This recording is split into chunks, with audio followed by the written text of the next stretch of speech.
Oh, Haribo everyone. Welcome to Mahabhagavata's Bhagavad Gita class. Oh. And I'm Radhi Shamdasi. I'll be leading the Kirtan. Hope you'll like to join in.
I'm just going to think about it for a minute.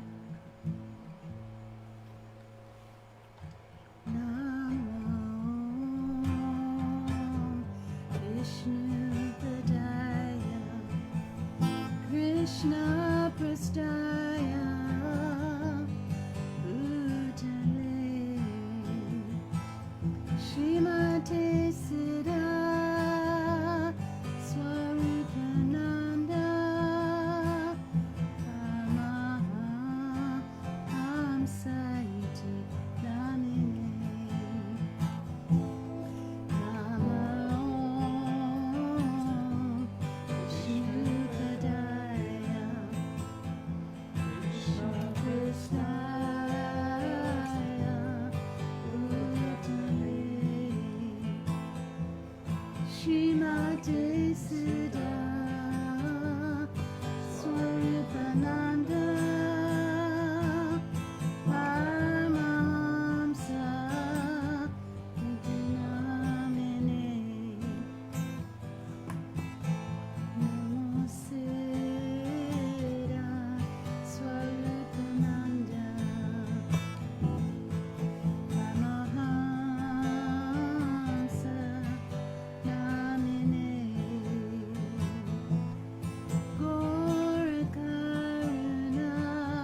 Shiva Sri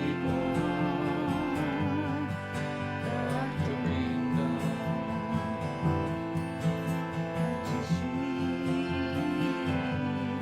Krishna Chaitanya Prabhu Nityananda Shri Advaita Gadadhar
Parivajikasatara Sata Shishima Jagatguru Siddhasarupananda Srila Prabhupada Ki Jai. Jai Om Vishnupad Paramahansa Parivajikasatara Sata Shishimad. His Divine Grace Srila A.C. Bhaktivedanta Swami Prabhupada Ki Jai. Ananta Gauda Vaishnava Vrinda Ki Jai. Prem Se Kaho Shri Krishna Chaitanya Prabhu Nityananda Shri Advaita Karadar Shivasadi Gaur Bhakta Vrinda Ki Jai. Namacharya Srila Haridas Thakul Ki Jai. Nitai Goswald Mission Ki Jai. Navadvita Dhami Ki Jai. Shishi Radha Krishna Go Gopinath Shamakun Radhakun Giri Govardhana Ki Jai. Vrindavan Dham Ki Jai. Mathura Dham Ki Jai. Mayapur Dham Ki Jai. Ganga Mai Ki Jai. Jamuna Mai Ki Jai. Tulsi Devi Ki Jai. Bhakti Devi Ki Jai. Shima Bhagavad Gita Ki Jai. Samaveda Bhakti Vrinda Ki Jai. All glories to assembled devotees, Hare Krishna. All glories to assembled devotees, Hare Krishna. All glories to assembled devotees, Hare Krishna. Gaura Premanandi, Hare Hare Bol. Amagina Timarandasya Ginagina Salakaya Chaksurun Militanyena Tajmai Shri Guruve Namaha. Shri Chaitanya Manobhistam Statpitam Yena Bhutale Swayam Rupa Kadamayam Dadati Swapadantikam Vandeham Shri Guru Shri Yuta Parakamalan Shri Gurun Vaishnavamscha Shri Rupam Sagrajatam Sahagana Raghunatham Vitam Tam Sajeevam Sadvaitam Savadutam Parijana Sahitam Krishna Chaitanya Devam Shri Radha Krishna Padan Sahagana Lalita Shri Vishakan Vitamscha. Hey Krishna Karuna Sindhu Dina Bandhu Jagapate Gopisha Gopika Kanta Radha Kanta Namostute Tapta Kanchana Gaurangi Radhi Vrindavaneshwari Rishabhanu Suta Devi Pranamami Hari Priye Vanshakapa Tarubhyascha Kripa Sindhu Bhaivacha Patitanam Pavenbhyo Vaishnavbhyo Namo Namaha. Shri Krishna Chaitanya Prabhu Nityananda Shri Advaita Gadadara Shivasadi Gaur Bhakta Vrindam. Hare Krishna Krishna Krishna Hare Hare Hare Rama Rama Rama Hare Hare. Namo Vishnu Padaya Krishna Prastaya Bhutale Srimate Siddhaswarupananda Paramahansa Niti Namine. Namo Siddha Swarupananda Paramahansa Namine Gaura Karuna Swarupaya Radha Krishna Prastayate. Before speaking, first I offer my respectful obeisances under the lotus feet of my spiritual master, Jagatguru Siddhasarupananda Srila Prabhupada, who has taken shelter at the feet of Lord Vishnu and is very dear to Lord Krishna. Srila Prabhupada is the mercy manifestation of Lord Chaitanya, Gaura Karuna Swarupaya, and very dear to Radha and Krishna. Radha Krishna Prastayate.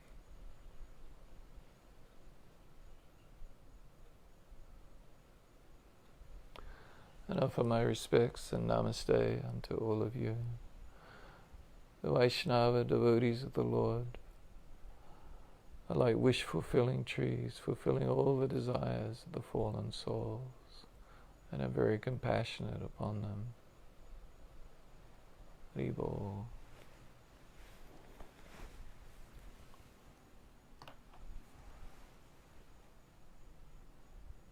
So, in Hawaii yesterday we spent the early part of the day worried that there was going to be hurricane force winds hitting us at any moment.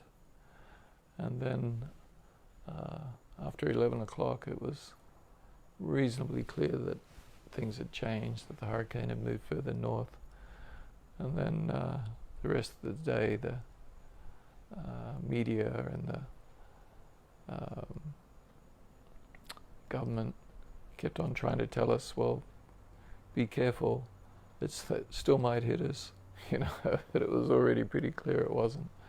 But in any case, it was a very stressful day, and the day before was also similarly stressful. And then today I had to unprepare everything that we'd prepared for the hurricane. So anyway, we were most fortunate that the hurricane didn't hit us, just stayed about 40 miles north of the islands.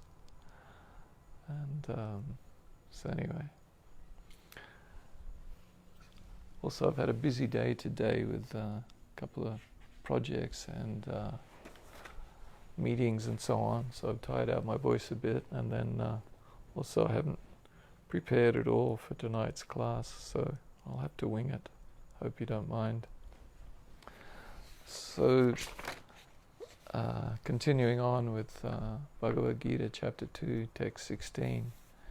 And text 16 is, those who are seers of the truth have concluded that of the non-existent, the material body, there is no endurance, and of the eternal, the soul, there is no change. This they have concluded by studying the nature of both.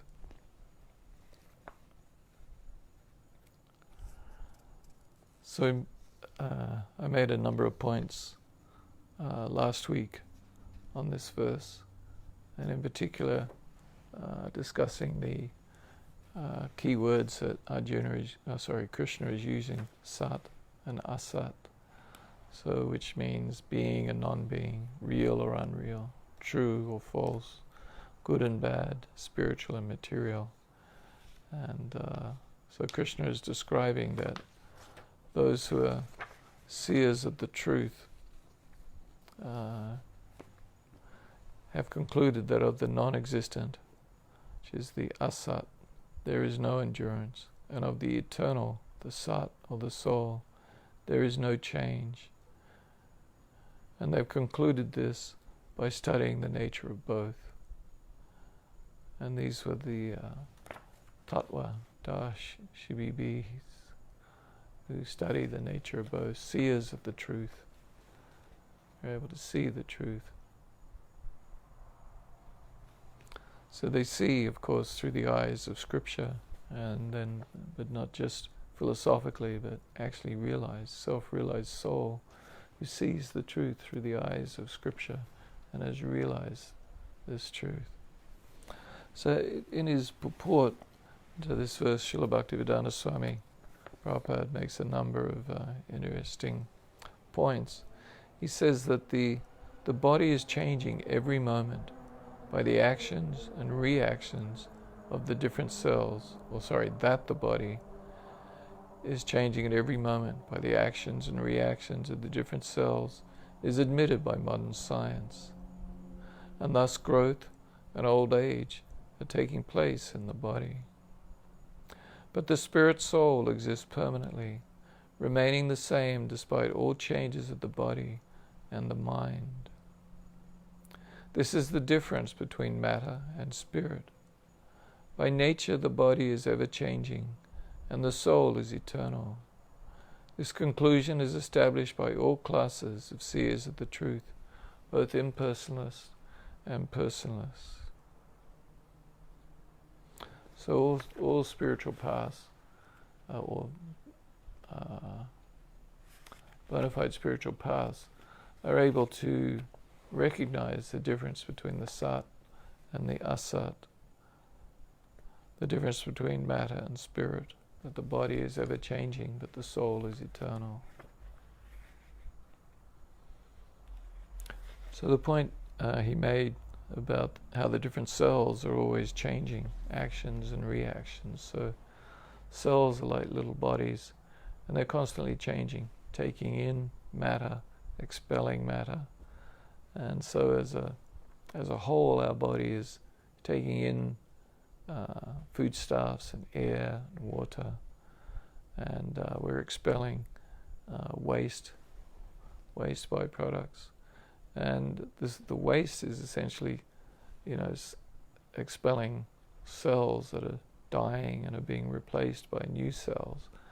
And even to the extent where the atoms within the cells, or the molecules that make up the cells, the molecules are constantly changing, and then the atoms making up the molecules are constantly changing, just an ever-flowing change of cells and atoms.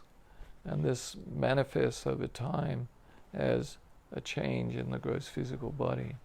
And so, of course, in Who Are You and in the Science of Identity, this is one of the evidences that Srila Prabhupada has expanded upon at length in his book Who Are You, and in his original outlines for Science of Identity classes, is to understand that matter is constantly changing.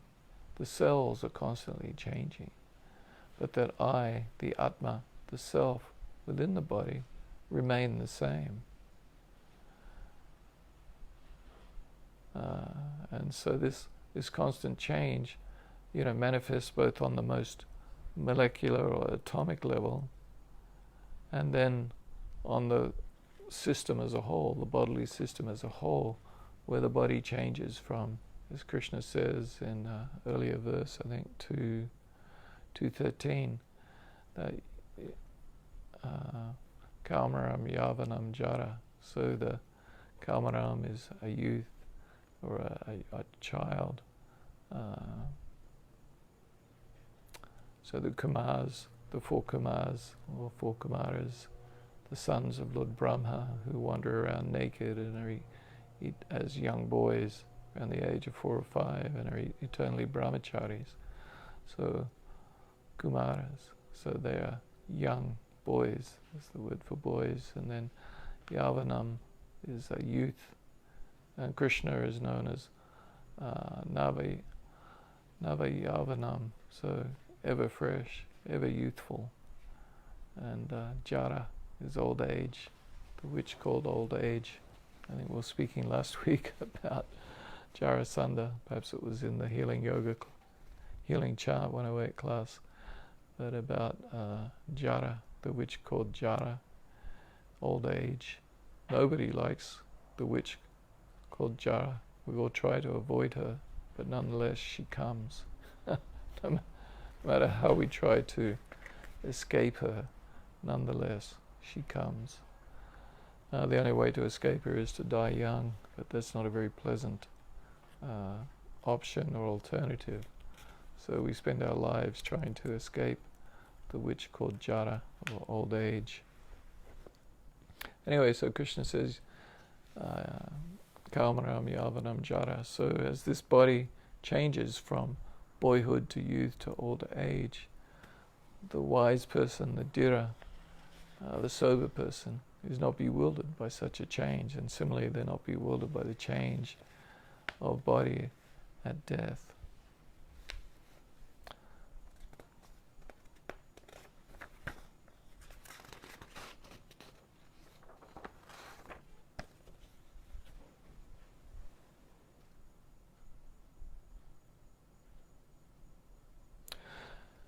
Bhaktivedanta Swami continues, this is the beginning of the instruction by the Lord to the living entities who are bewildered by the influence of ignorance. Removal of ignorance involves the re-establishment of the eternal relationship between the worshipper and the worshipable, and the consequent understanding of the difference between the part and parcel living entities and the Supreme Personality of Godhead.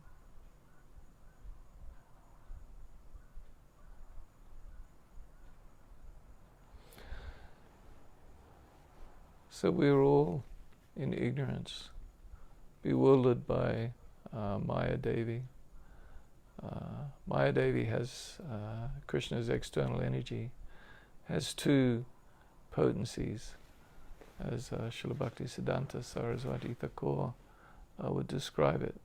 Maya Devi has a throwing potency, where we are thrown under the influence of Maya, and a covering potency, where we become bewildered.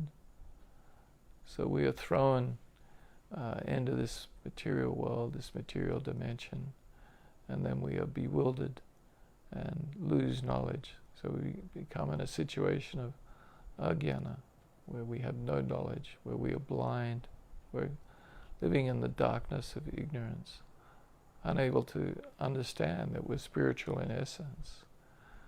And so, as Prabhupada teaches that the science of identity, first step is understanding that I'm not this body, I'm not this mind, I'm spirit, spiritual in essence, and that I'm different and separate from this body. So I am the Sat, the eternal, ever-existing, non-dying, eternal spirit soul.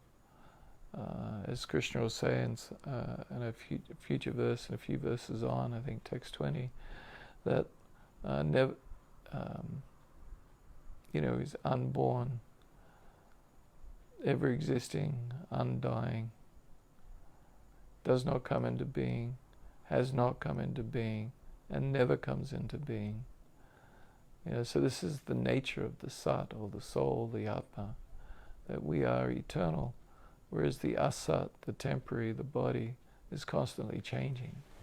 But under the influence of Maya's covering potency, bewildering potency, we're unable to see this obvious reality. Like, it's so obvious, right? Once you study Bhagavad Gita and hear from the Srila Prabhupada, the bona fide representative of Krishna, then we can very easily understand, well, of course, we can see the difference between myself and the body, that the body is constantly changing, yet I feel the same, and so on and so forth. So this is like step one, understanding that I'm not the body, that I'm Sat, that I'm eternal. Then, secondly, understanding that I'm the dominated part and parcel of the Supreme Spirit. I'm not the Supreme. So this is in the spiritualist path. There's the two categories, the personalist and the impersonalist.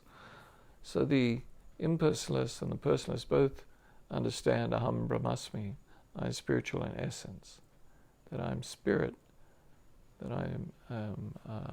But the impersonalist takes this and interprets it to mean that they are the Supreme Spirit. Whereas the personalist understands that no, I'm the dominated part and parcel. I'm coming from the Supreme Spirit. The Supreme Spirit is like the sun, and I'm like a particle of sunlight, or it's like the Supreme Soul, or the Supreme Brahman, Para Brahman, is like a fire, and I'm like a spark coming from that fire.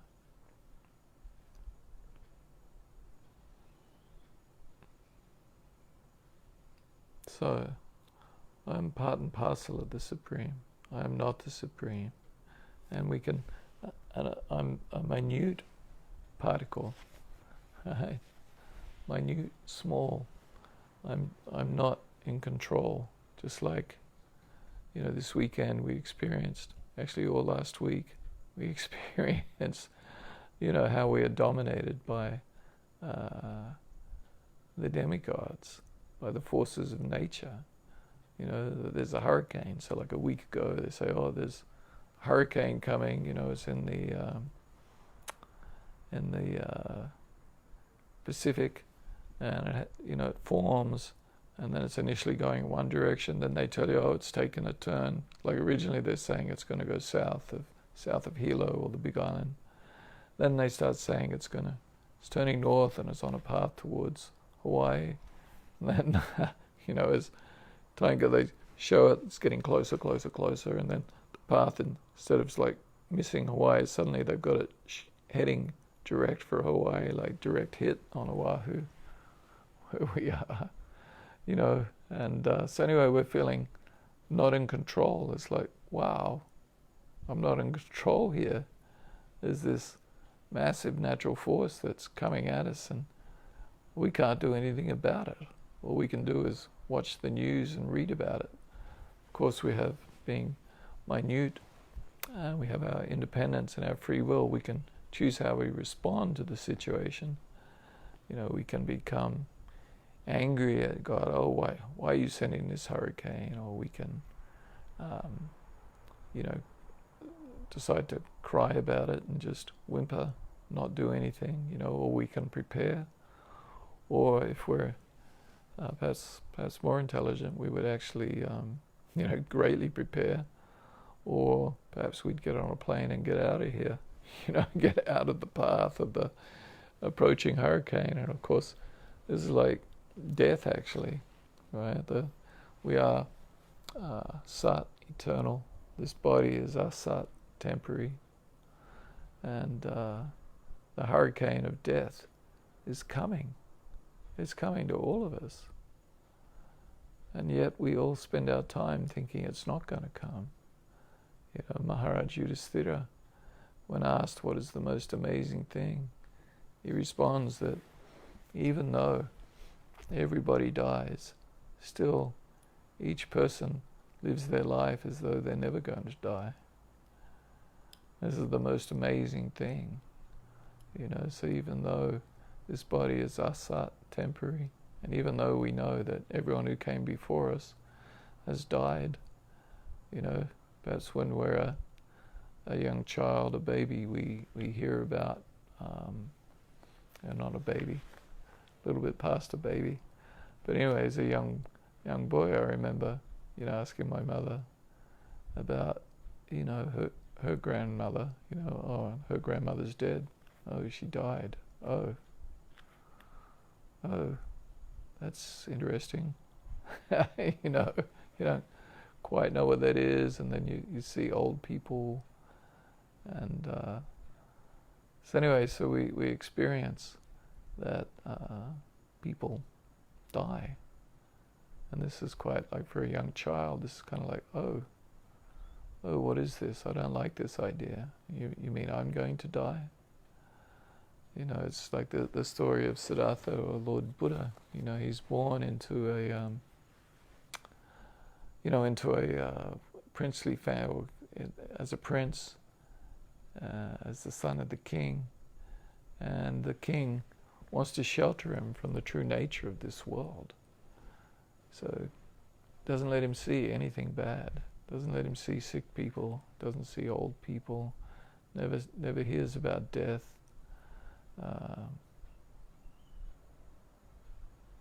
So, I'm sure you all know the story, but he's one day he gets someone to take him outside at the palace grounds, and he sees a sick person, like someone with terrible disease, and he's like, oh, what is that? And this servant explains to him, oh, that's a sick person, a diseased person. And he's like, oh, well, what? Does everyone get diseased? And so the person explains, yes, common thing. So next day he goes out and he sees, an old person, like sort of bent over and perhaps suffering a bit of dementia and moving very slowly, with the walking stick, like getting in the way. We're trying to walk and they're walking slowly and we can't get past them, kind of thing. So he's like, oh, what is this? So this is an old person. Oh, what's that? Oh, well, everybody grows old. And then he goes out the next day. The same person takes him out, and he sees a dead body, and then the body being taken away and cremated. He's like, well, what's this? And he explains, well, this is a dead person. The body has died, and then the body needs to be cremated, burnt promptly, before it breaks down and turns into a big blubbering mess that smells something awful. And so he's like, oh, so does everybody die? Yes, everybody dies. Am I going to die? Yes, you are going to die. So, the next day he goes out and he sees a person engaged in meditation, a sage meditating. He asks, "Oh, who is this?" "Oh, this is a sage meditating. He's trying to get free of this wheel of birth and death, this world of suffering, this place Macha Loka, the world of death. He's trying to get free of it." And so each of these incidents had a deep impression on Siddhartha, Lord Buddha. And Lord Buddha's father, of course, had given him the most beautiful wife, trying to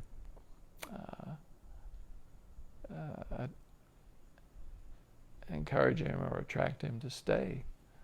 This is similar, of course, what the parents of, I think, of Raghunath Das Goswami. He was in a very wealthy family, and the parents tried to ensnare him. He constantly wanted to leave and go to Lord Chaitanya, but his parents wouldn't let him go, and they married him to this most beautiful woman, as beautiful as an inhabitant of the heavenly planets, one of the Apsaras, or as beautiful as the goddess of fortune.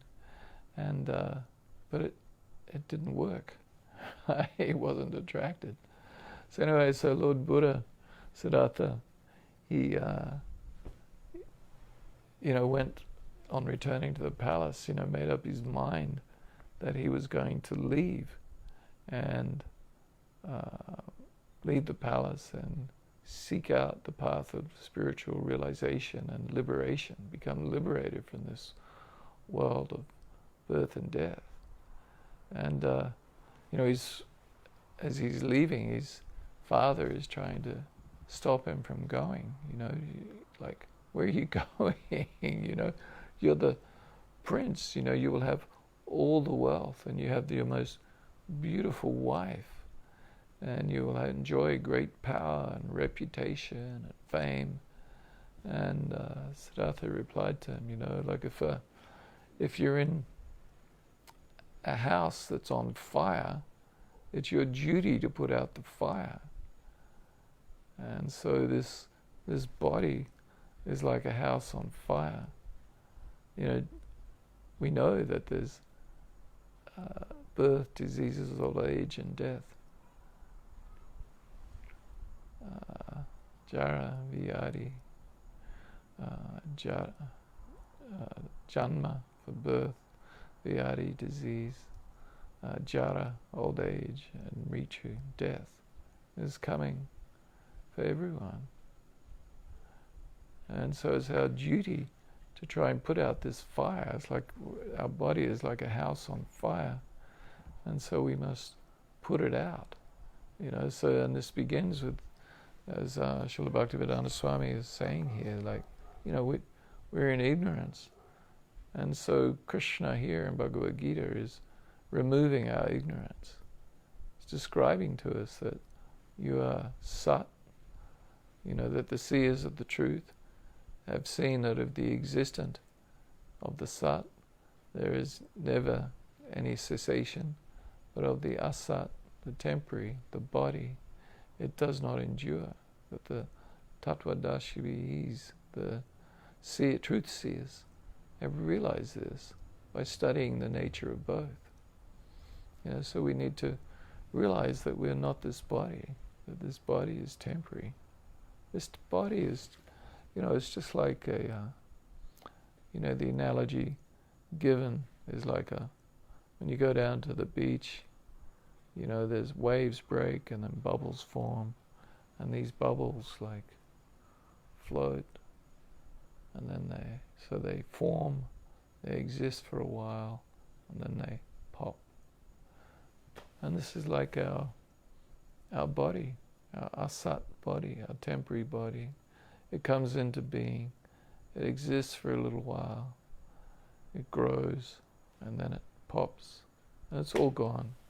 So this entire life, it is like, it's real in that it exists, but it's illusory or false in the sense that it's temporary. It's temporary. We've had so many bodies. So as Bhaktivedanta Swami says, and as I was saying, the initial first step of spiritual self-realization is to understand I'm not this body, and to appreciate that this body will die, but I will not die.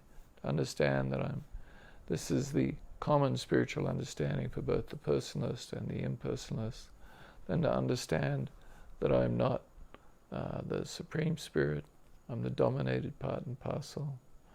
And then, as Bhaktivedanta Swami Prabhupada says here, is removal of ignorance involves the re-establishment of the eternal relationship between the worshipper and the worshipable, and the consequent understanding of the difference between the part and parcel living entities and the Supreme Personality of Godhead.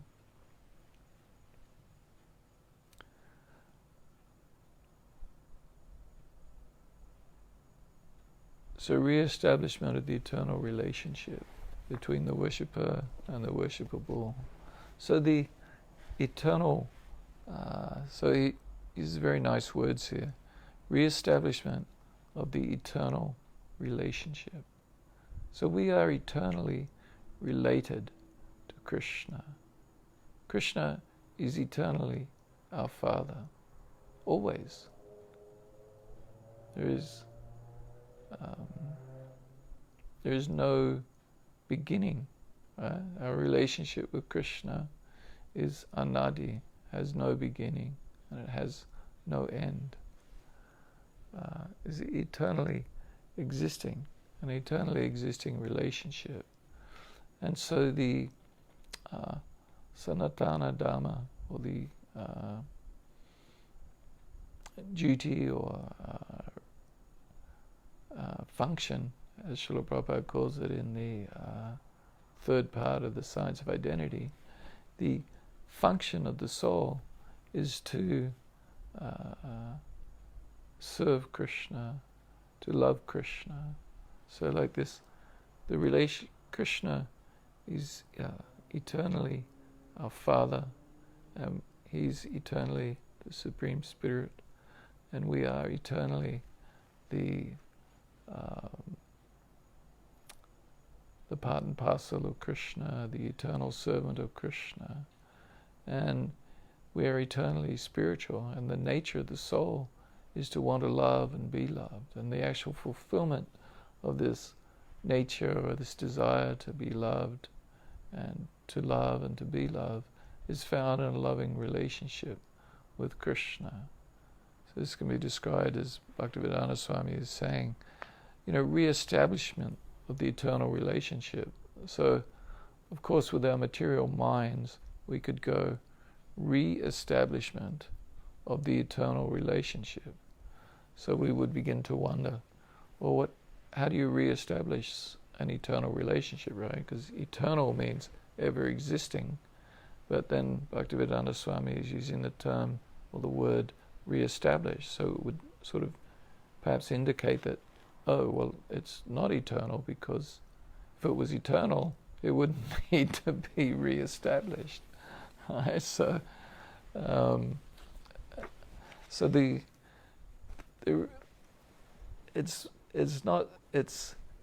it's always there. You are always spiritual in essence. You are always part and parcel of Krishna.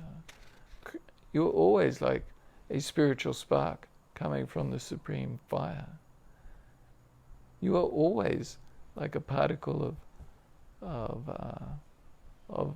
the sun or sunlight, a sun ray coming from the supreme sun. In the Brahmagayatri mantra, we worship the Savitur, the sun, and the effulgence of the sun. So as spiritual in essence, we are part of the effulgence of Krishna. We are part and parcel of Krishna, a little spark of Krishna. So this is eternally so, always, nitya, always. There's never a time when it was not like this. So the relationship is always there. It's always there.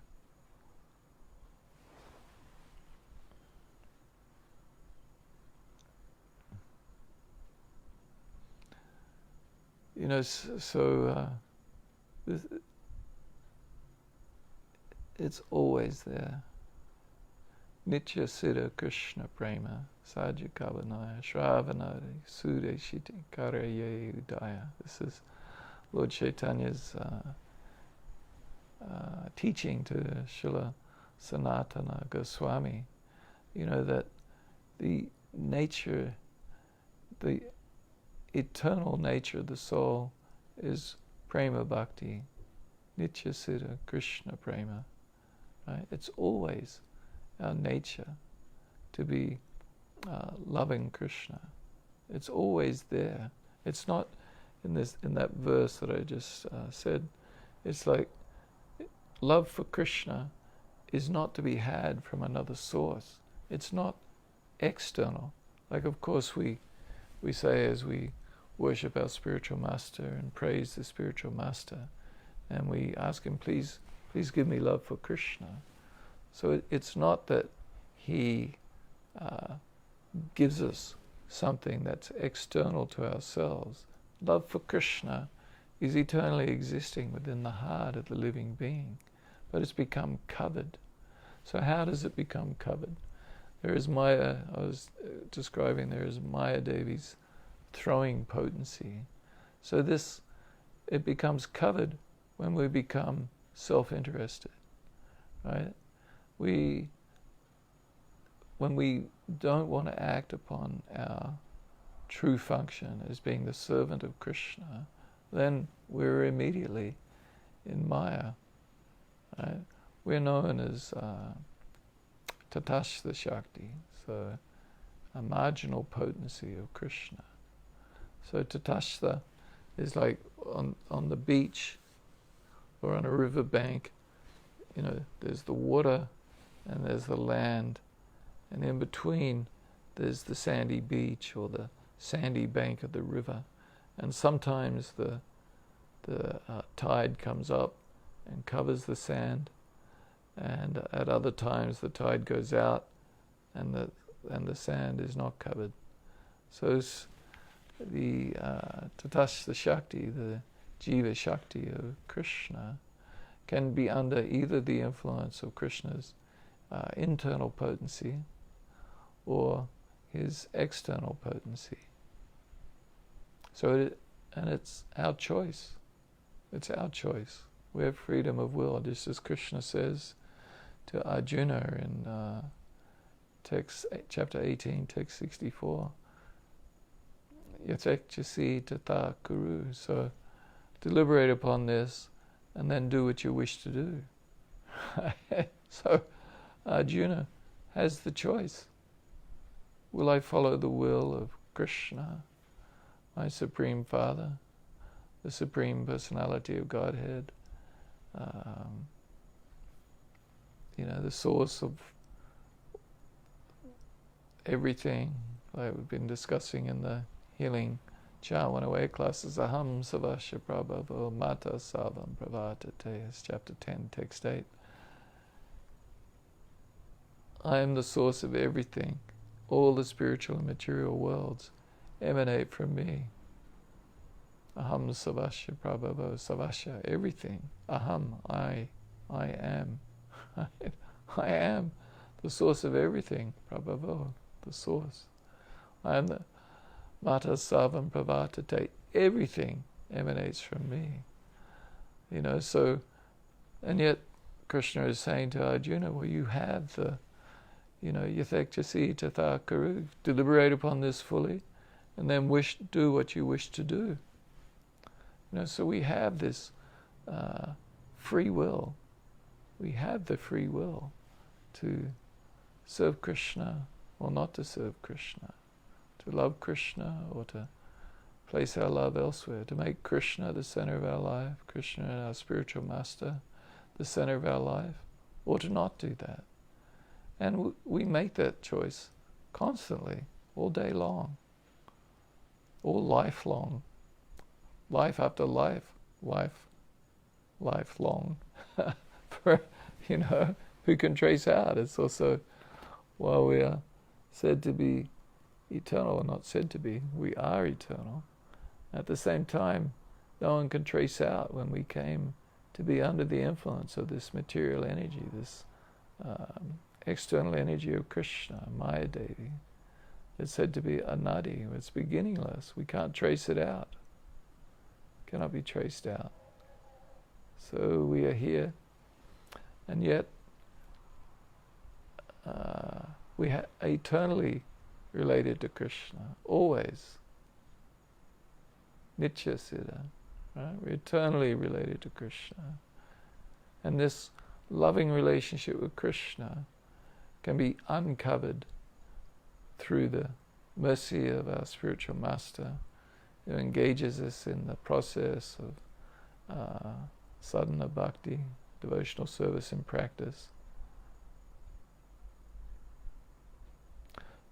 So, in the verse I was quoting from Chaitanya Charitamrita, Shravanadi, so Shravanam, Kirtanam, Vishnu, Smaranam, Padasevanam, the 9 processes of devotional service that Prahlad Maharaj describes in Canto 7, Chapter 5, Text 23 of the Srimad Bhagavatam, when Hiranyakashipu asks him, "Oh, my son, what is the best thing you have learned?" And Prahlad Maharaj replies that he's learnt the 9 processes of devotional service. This is the best thing. So of course, Hiranyakashipu was like, shocked.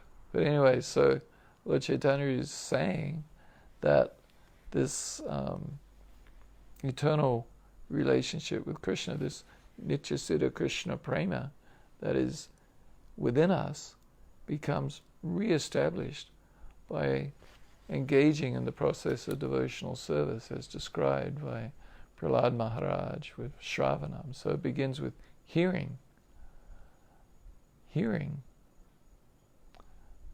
Shravanam, and then Kirtanam, chanting, so repeating what we're hearing and chanting the holy names of Krishna. So it's a bit like, in this material world, we're like, it's like someone who's been bitten by a snake. We've been bitten by the snake of Maya, the allure of Maya Devi. And it's like we're in a trance or something. And then the a Brahmana or an Ayurvedic doctor, they can chant a mantra which will wake us up. There's actually, in Ayurveda, there's cures for snakebite that are actually the sounding of mantras and transcendental mantras, sound vibrations. And so we can be woken up by the transcendental sound vibration of Krishna's names. So in the process of initiation, the spiritual master speaks the mantra into our ears. So the Hare Krishna mantra or the various Gayatri mantras, we receive them through the ear, and these wake us up, and they unpack and lead to self-realization, spiritual realization, understanding. It's a re-establishment of that loving relationship with Krishna. So the loving relationship with Krishna, it's always there. right? Krishna is always loving us. We've just forgotten, becoming covered by the material energy. We forget that loving relationship that we have with Krishna. It becomes covered over, and we become absorbed in our self-centeredness and loving ourselves and living life for ourselves. And we forget about Krishna. So I think this is very nice, the way Srila Bhaktivedanta Swami Prabhupada puts this, that removal of ignorance involves the re-establishment of the eternal relationship between the worshipper and the worshipable, and the consequent understanding of the difference between the part and parcel living entities and the Supreme Personality of Godhead. So this is why, in the science of identity, as Prabhupada teaches it, with the three parts, right? The understanding who I am in essence,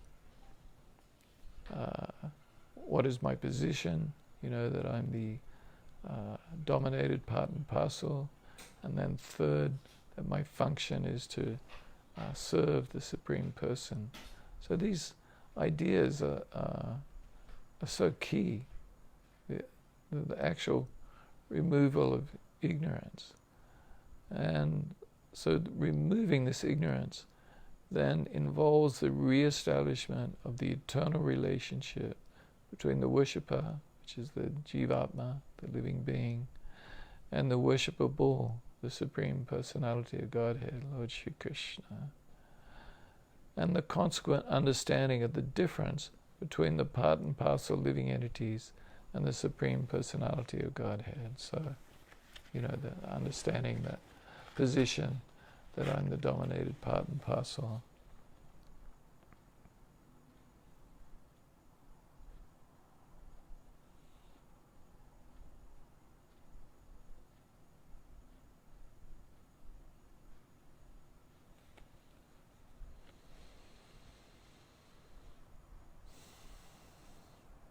So I think I'll stop there. So we'll move on to another verse next week, even though I've got a bunch of other things all highlighted in yellow, ready to say from Vishwanath Chakravarti and Aladevi Jabusana, but I should move on. Or maybe I'll study these notes and see if there's something I want to share next week. So thank you for watching. And tomorrow we have a soul journey class on Yoga Kirtan, Hawaii, starting at 7 o'clock. You're welcome to join us for that, Facebook Live. So thank you very much. Haribol, namaste. Haribol, everyone.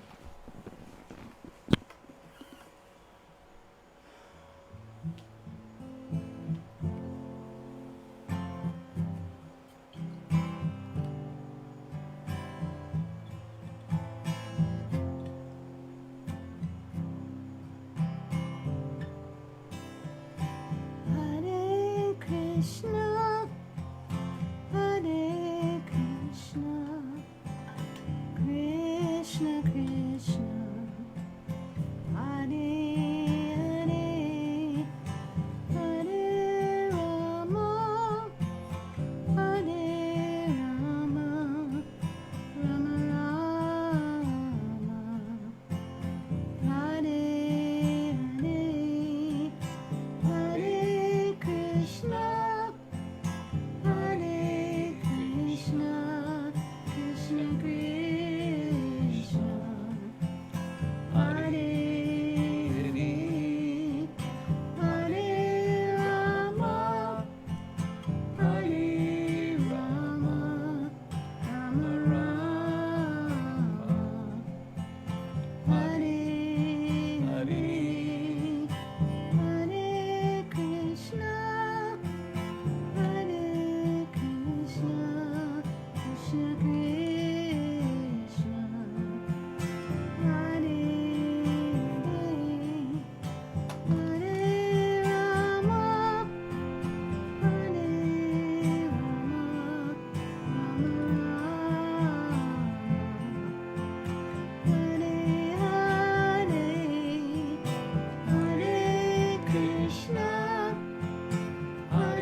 Krishna, Krishna Krishna, Hare Hare Rama, Hare Rama, Rama Rama, Hare Hare. Hare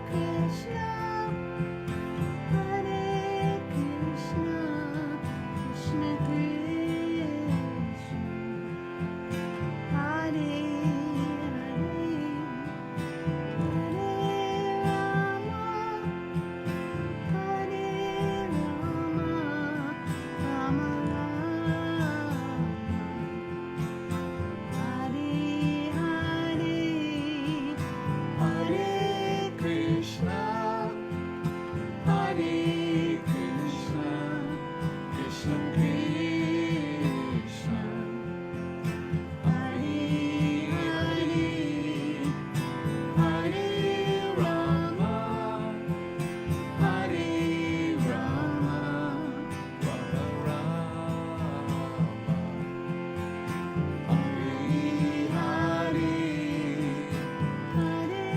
Krishna, Hare Krishna,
to everyone. Good night, everyone. Thanks for coming. I hope you have a lovely rest of your evening.